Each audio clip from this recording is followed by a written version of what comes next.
ఓం శాంతి. ఈరోజు Murali date 3 April 2025.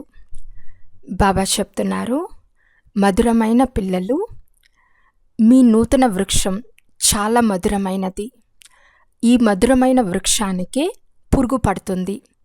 దాన్ని నిర్మూలించే మందు మన్మనాభవ. ప్రశ్న: గౌరవప్రదంగా ఉత్తీర్ణులయ్యే విద్యార్థుల గుర్తులు ఎలా ఉంటాయి?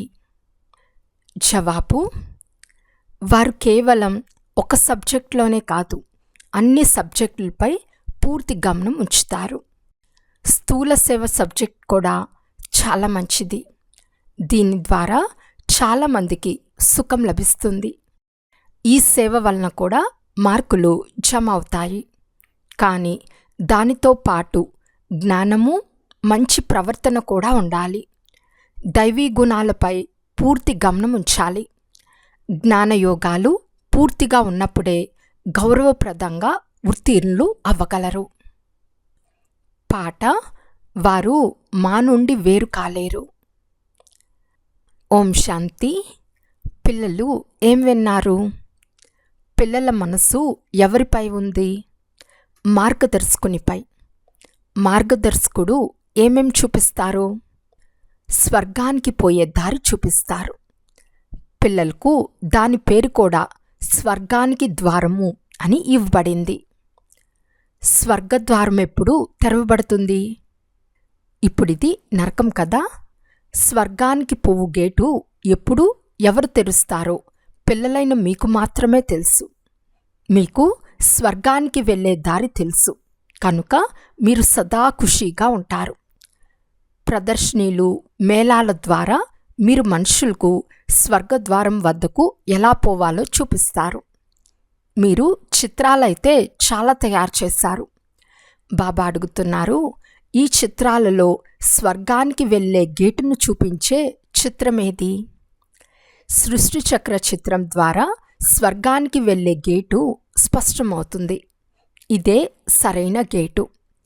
పైన ఒకవైపు నరకానికి గేటు, మరోవైపు స్వర్గానికి గేటు ఉంది. చాలా స్పష్టంగా ఉంది. ఇక్కడి నుండి ఆత్మలన్నీ శాంతిధామానికి పరిగెత్తుతాయి, తర్వాత స్వర్గానికి వస్తాయి. దీనిని గేటు అని అంటారు. చక్రంనంతా కలిపి గేటు అని అనరు. పైభాగంను చూపబడిన సంగమ యుగమే గేటు. ఆ గేటు ద్వారా ఆత్మలు పైకి వెళ్ళిపోయి మళ్ళీ నూతన ప్రపంచంలోకి వస్తాయి. మిగిలిన ఆత్మలన్నీ శాంతిధామంలో ఉంటాయి. అందులోని గడియారం ముళ్ళు ఇది నరకము, ఇది స్వర్గము అని చూపిస్తుంది. అర్థం చేయించేందుకు చాలా ఫస్ట్ క్లాస్ చిత్రం. స్వర్గానికి దారి అని చాలా స్పష్టంగా ఉంది. ఇది బుద్ధితో అర్థం చేసుకునే విషయం కదా. అనేక ధర్మాల వినాశనం, ఒకే ధర్మస్థాపన జరుగుతోంది. మనం సుఖధామానికి వెళ్తామని మీకు తెలుసు. మిగిలిన వారంతా శాంతిధామానికి వెళ్ళిపోతారు. గేట్ అయితే చాలా స్పష్టంగా ఉంది. ఈ సృష్టి చక్రమే చాలా ముఖ్యమైన చిత్రం. ఇందులో నరకద్వారము, స్వర్గద్వారము చాలా స్పష్టంగా ఉన్నాయి. కల్పక్రితం వెళ్ళిన వారే స్వర్గద్వారంలోకి వెళ్తారు. మిగిలిన వారంతా శాంతి ద్వారంలోకి వెళ్ళిపోతారు. నరకద్వారం మూసుకుని శాంతి ద్వారం, సుఖద్వారం రెండు తెరుచుకుంటాయి. ఇది అన్నిటికంటే ఫస్ట్ క్లాస్ చిత్రం. బాబా ఎప్పుడు 1 త్రిమూర్తి, 2 స్వర్గము, నరకము, సృష్టి చక్రం ఫస్ట్ క్లాస్ చిత్రాలని చెప్తూ ఉంటారు. ఎవరు వచ్చినా మొదట వారికి ఈ చిత్రాన్ని చూపించి, ఇది స్వర్గంలోకి వెళ్ళే ద్వారము అని చెప్పండి. ఇది నరకము, అది స్వర్గము. ఇప్పుడు నరకము నాశనమవుతుంది. ముక్తిధామానికి వెళ్ళే గేటు తెరుచుకుంటుంది. ఈ సమయంలో మనం స్వర్గంలోకి వెళ్తాము. మిగిలిన వారంతా శాంతిధామంలోకి వెళ్తారు.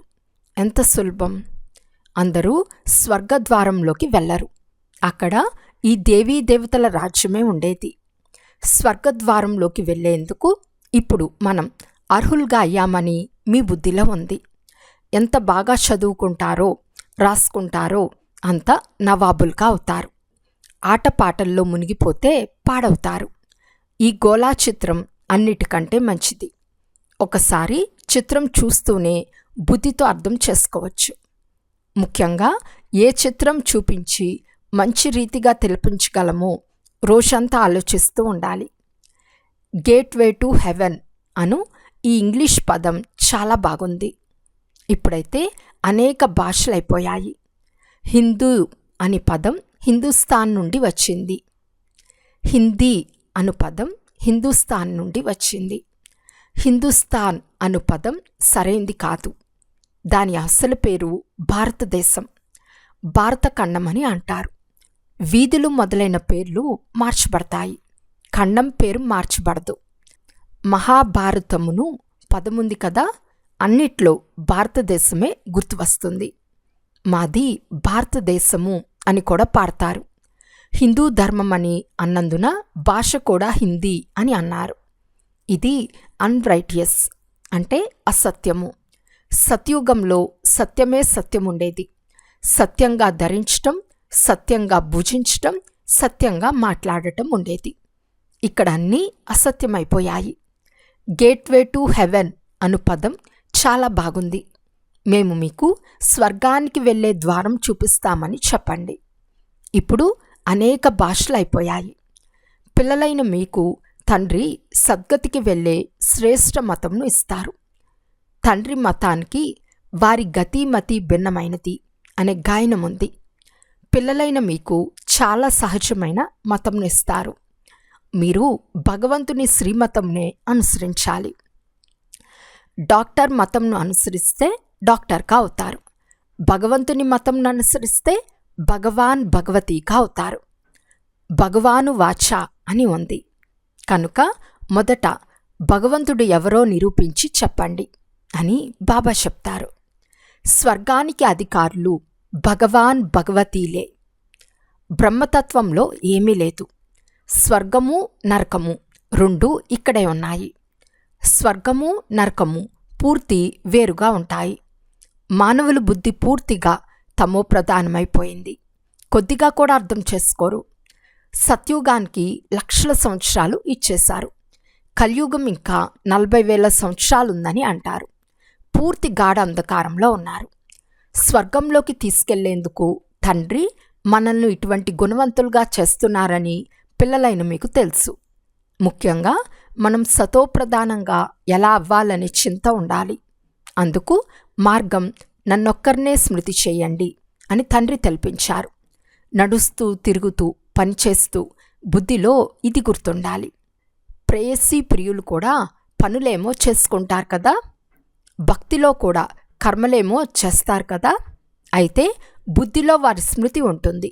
స్మృతి చేసేందుకు మాలను త్రిప్పుతారు. తండ్రి కూడా పదే పదే చెప్తున్నారు, తండ్రినైన నన్ను స్మృతి చేయండి, సర్వవ్యాపి అని అంటారు. అలాగైతే ఎవరిని స్మృతి చేస్తారు? మీరు ఎంత నాస్తికులుగా అయ్యారనేది తండ్రి అర్థం చేయిస్తారు. తండ్రిని గురించే తెలియదు, ఓ గాడ్ ఫాదర్ అని కూడా అంటారు. కానీ వారెవరో కొద్దిగా కూడా తెలియదు. ఆత్మ ఓ గాడ్ ఫాదర్ అని అంటుంది. కానీ ఆత్మ అంటే ఏమి? ఆత్మ వేరు, పరమాత్మ వేరు. పరమాత్మ అనగా సుప్రీం, అత్యంత శ్రేష్టమైన వారు పరమాత్మ, సుప్రీం సోల్. ఒక్క మనిషికి కూడా ఆత్మజ్ఞానం తెలియదు. నేను ఆత్మను, ఇది నా శరీరం. 2 వస్తువులైతే ఉన్నాయి కదా. ఈ శరీరం పంచతత్వాలతో చేయబడింది. ఆత్మేమో అవినాశి, అది ఒక బిందువు. అది దేనితో తయారైంది? అది చాలా చిన్న బిందువు. సాధు సత్పురుషులెవ్వరికీ దీనిని గురించి తెలియదు. ఇతడు చాలామంది గురువులను ఆశ్రయించాడు. కానీ ఆత్మ అంటే ఏమిటో, పరంపిత పరమాత్మ అంటే ఎవరూ వినిపించలేదు. కేవలం పరమాత్మను గురించే కాదు, వారికి ఆత్మను గురించి కూడా తెలియదు. ఆత్మను తెలుసుకుంటే పరమాత్మను కూడా వెంటనే తెలుసుకుని ఉండేవారు. పిల్లలు స్వయాన్ని తెలుసుకుని తమ తండ్రిని గురించి తెలుసుకోకుండా ఎలా ఉండగలరు? ఇప్పుడు మీకు ఆత్మ అంటే ఏమిటో, అది ఎక్కడ ఉంటుందో తెలుసు. డాక్టర్లకు కూడా అది సూక్ష్మమైనదని, ఈ కనులతో దాన్ని చూడలేమని మాత్రం తెలుసు. కనుక ఆత్మను సీసాల్లో బంధించినా ఎలా చూడగలరు? ప్రపంచంలో మీకు గల జ్ఞానం ఇంకెవ్వరికీ లేదు. ఆత్మ బిందువని, పరమాత్మ కూడా బిందువని మీకు తెలుసు.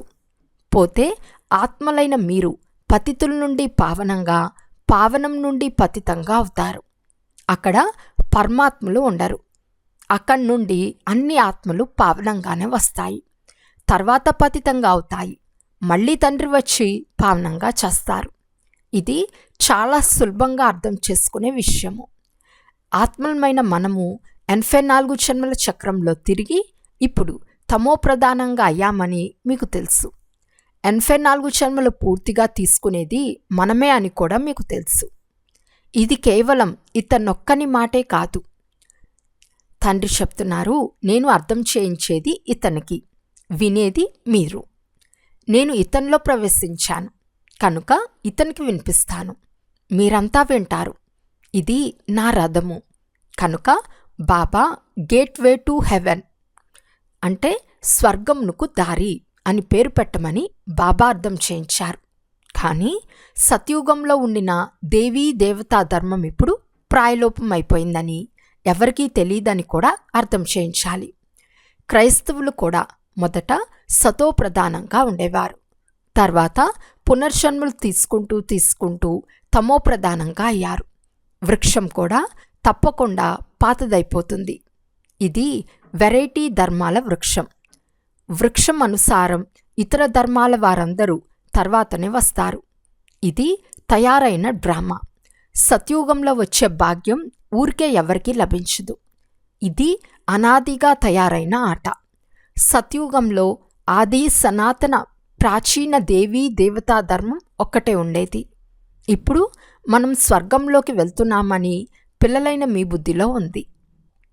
ఆత్మ, నేను తమో ప్రధానంగా ఉన్నాను కనుక ఇంటికి ఎలా వెళ్తాను, స్వర్గానికి ఎలా వెళ్తాను అని అంటుంది. దాని కొరకు సతోప్రధానంగా అయ్యే యుక్తి కూడా తండ్రి తెలిపించారు. పతిత పావనుణ్ణి నన్నొక్కర్నే అంటారు. స్వయాన్ని ఆత్మగా భావించి తండ్రిని స్మృతి చేయండి. భగవాను వాచ అని రాయబడి ఉంది. క్రీస్తు పూర్వం ఇన్ని సంవత్సరాల ముందు భారతదేశం స్వర్గంగా ఉండేదని కూడా అందరూ అంటారు. అయితే స్వర్గం ఎలా తయారైందో, అది ఇప్పుడు ఎక్కడికి పోయిందో ఎవరికీ తెలియదు. మీకైతే ఈ విషయాలు బాగా తెలుసు. ఇంతకుముందు ఈ విషయాలు మీకు కూడా తెలియవు. ఆత్మనే మంచిదిగా చెడ్డదిగా అవుతూ ఉంటుందని కూడా ప్రపంచంలో ఎవరికీ తెలియదు. ఆత్మలందరూ నా పిల్లలే. తండ్రిని స్మృతి చేస్తారు. తండ్రి సర్వాత్మలకు ప్రియుడు. ఆత్మలన్నీ ప్రేయసులు. ఇప్పుడు ప్రియుడు వచ్చారని ప్రేయసులైన మీకు తెలుసు. వారు చాలా మధురమైన ప్రియుడు. లేకుంటే అందరూ వారిని ఎందుకు స్మృతి చేస్తారు? నోటి నుండి పరమాత్ముని పేరు వెలువడిన మనిషి ఎవ్వరూ లేరు. వారిని గురించి వివరాలు మాత్రం ఎవరికీ తెలియవు. ఆత్మ అశరీరి అని మీకు తెలుసు. ఆత్మలకు కూడా పూజలు జరుగుతాయి కదా. పూజలుగా ఉన్న మనమే మన ఆత్మల్నే పూజిస్తూ వచ్చాము. పూర్వజన్మలో బ్రాహ్మణ కులంలో జన్మ తీసుకుని ఉండవచ్చు. శ్రీనాథునికి నైవేద్యం సమర్పిస్తారు, కానీ తినేది పూజారులు. ఇవన్నీ భక్తి మార్గంలోని విషయాలు. స్వర్గద్వారం తెరిచేవారు తండ్రి అని పిల్లలైన మీరందరికీ అర్థం చేయించాలి. అయితే ఎలా తెరుచుకుంటామో అర్థం చేయించేది ఎలా? భగవాను వాచ అన్నప్పుడు తప్పనిసరిగా శరీరం ద్వారానే మాట్లాడి ఉంటారు కదా. శరీరం ద్వారా మాట్లాడేది వినేది కూడా ఆత్మనే. ఈ బాబా వివరంగా తెలుపుతారు. బీజము వృక్షము రెండు ఉన్నాయి. ఇది నూతన వృక్షమని పిల్లలైన మీకు తెలుసు. మెల్లమెల్లగా వృద్ధి చెందుతుంది. మీ ఈ కొత్త వృక్షం చాలా మధురమైనది కనుక చీడపురుగు కూడా చాలా పడుతుంది. తీయని వృక్షాలకే చీడ మొదలైనవి పడతాయి కనుక మందులు వేస్తారు. అలాగే తండ్రి కూడా మనకు మన్మనా భవ అను చాలా మంచి మందు ఇచ్చారు. మన్మనాభవగా లేనందున కీటకాలు వచ్చేస్తాయి. పురుగులు పట్టిన వస్తువు ఎందుకు పనికొస్తుంది? దాన్ని పారేస్తారు. ఉన్నత పదవి ఎక్కడా, నీచ పదవి ఎక్కడా? వ్యత్యాసం ఉంది కదా. మధురమైన పిల్లలకు చాలా మధురాతి మధురంగా అవ్వమని అర్థం చేయిస్తూ ఉంటారు. ఎవరితోనూ ఉప్పు నీరుగా అవ్వకండి, పాలు పంచదారగా ఉండండి. అక్కడ పులి మేక కూడా చాలా స్నేహంగా ఉంటాయి. కనుక పిల్లలు కూడా క్షీరఖండంగా అవ్వాలి. కానీ భాగ్యంలో లేకుంటే పురుషార్థం కూడా ఏం చేస్తారు? ఉత్తీర్ణులు అవ్వలేరు. భాగ్యాన్ని ఉన్నతంగా చేసేందుకు టీచర్ చదివేస్తారు. టీచరేమో అందరినీ చదివిస్తారు. కానీ చదువుకోని వారిలో వ్యత్యాసం కూడా మీరు చూస్తున్నారు. ఎవరు ఏ సబ్జెక్ట్లో తెలివైన వారిగా ఉన్నారో క్లాసులో విద్యార్థులు తెలుసుకోగలరు. ఇక్కడ కూడా అలాగే ఉంది. స్థూల సర్వీస్ అను సబ్జెక్ట్ కూడా ఉంది కదా. ఉదాహరణకి వంట చేసేవారి ద్వారా చాలామందికి సుఖం లభిస్తుంది. చాలామంది ఎంతో స్మృతి చేస్తారు. ఈ సబ్జెక్ట్ ద్వారా కూడా మార్కులేమో లభిస్తాయి. కానీ గౌరవపూర్వకంగా ఉత్తీర్ణులు అవ్వాలి అంటే కేవలం ఒక సబ్జెక్టులోనే కాదు, అన్ని సబ్జెక్టులపై గమనం ఉంచాలి. జ్ఞానం కూడా ఉండాలి, నడవడికలు కూడా బాగుండాలి, దైవీ గుణాలు కూడా ఉండాలి. గమనం ఉంచాలి. బండారం వద్దకు కూడా ఎవరు వచ్చినా వారికి మన్మనాభవ అని చెప్పండి. శివబాబాను స్మృతి చేస్తే వికర్మలు వినాశనం అవుతాయి. మీరు స్వర్గానికి అధికారులుగా అవుతారని చెప్పండి. తండ్రిని స్మృతి చేస్తూ ఇతరులకు కూడా పరిచయం ఇస్తూ ఉండండి. జ్ఞానము యోగము రెండూ ఉండాలి. చాలా సులభం ఇదే. ముఖ్యమైన విషయం అందులకు ఊతకర్రగా అవ్వాలి. ప్రదర్శనీలకు ఎవరైనా తీసుకెళ్ళి వారికి పదండి, మేము మీకు స్వర్గద్వారం చూపిస్తామని చెప్పండి. ఇది నరకం, అది స్వర్గం అని చెప్పండి. తండ్రి చెప్తున్నారు, నన్ను స్మృతి చేయండి. పవిత్రంగా అవుతే మీరు పవిత్ర ప్రపంచానికి అధికారులుగా అవుతారు. ఇదే మన్మనాభవ. కల్పకృతం వలె బాబా మీకు గీత వినిపిస్తారు. అందుకే బాబా గీతా భగవానుడెవరు అని చిత్రాన్ని తయారు చేయించారు. స్వర్గద్వారాలు తెరిచేదెవరు? శివబాబాయే తెరుస్తారు. కృష్ణుడు ఆ ద్వారం ద్వారా వెళ్తాడు. అందుకే పొరపాటుగా గీతా భగవానుడని కృష్ణుని పేరు పెట్టేశారు. ముఖ్యమైన చిత్రాలు 2, మిగిలినవన్నీ వాటి విస్తారమే. పిల్లలు చాలా మధురంగా తయారవ్వాలి, చాలా ప్రీతిగా మాట్లాడాలి. మనస వాచ కర్మన అందరికీ సుఖంనివ్వాలి. చూడండి, బండారి అందరినీ సంతోషపెడుతుంది కనుక వారికి కానుకలు కూడా తీసుకొస్తారు. ఇది స్థూల సేవ కూడా ఒక సబ్జెక్టే కదా. బహుమతినిస్తారు. కానీ బండారి మీ వద్ద నేనెందుకు తీసుకోవాలి, తీసుకుంటే మీరే గుర్తుకొస్తారు అని అంటుంది.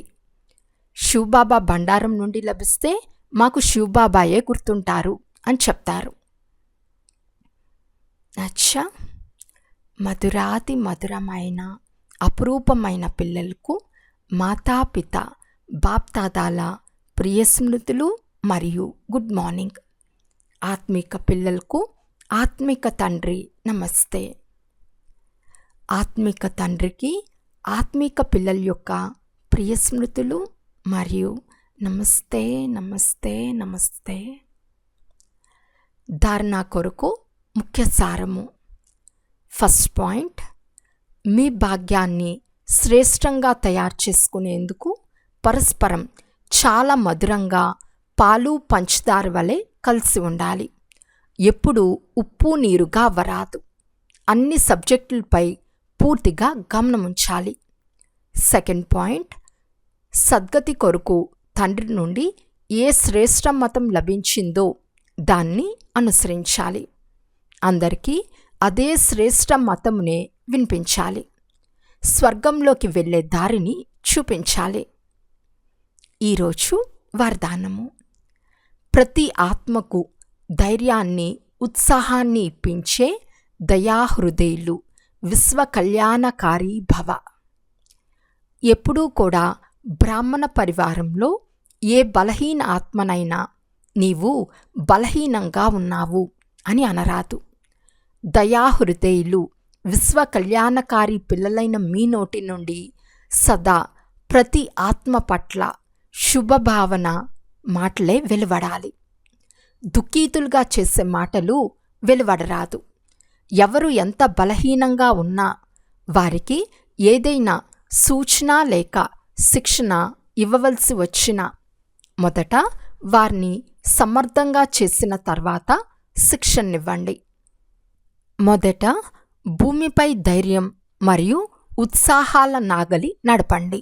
తర్వాత బీజం వేస్తే సహజంగానే ప్రతి బీజానికి ఫలం వెలువడుతుంది. దీని ద్వారా విశ్వ కళ్యాణం యొక్క సేవ వేగవంతమైపోతుంది.